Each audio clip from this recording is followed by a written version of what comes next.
the National Weather Service in Valley, Nebraska. Oh. The preceding audio signals and alarm tones were a test of NOAA All Hazards radio public warning alarm system. You gotta be kidding me. Did they get rid of the... No. Dangerous weather situations. Specially built receivers are automatically activated by the signal to warn of the impending hazard. Tests of the warning alarm system are conducted each Wednesday at 11:15 a.m.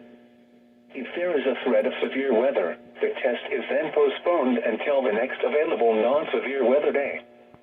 The alarm tone causes weather radio receivers with the alarm tone feature to be turned on automatically. This alerts you that an emergency broadcast is about to be made. Weather radios with the alarm tone feature are available commercially. The emergency alert system codes and alarm tones are used by weather warnings and emergency messages for 51 counties in eastern Nebraska and southwest Iowa, plus Washington, Marshall, Nemaha, Brown and Doniphan counties of northeast Kansas, and Holt and Atchison counties in northwest Missouri.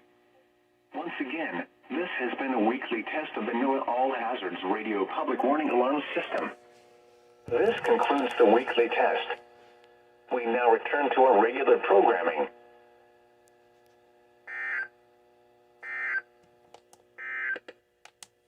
At 11 a.m. in Lincoln, temperature was 81. Do not tell me they got rid of the freaking live voice feature. Are they gonna use the freaking text-to-speech voice every week now? If that's the case, then it's gonna be depression throughout the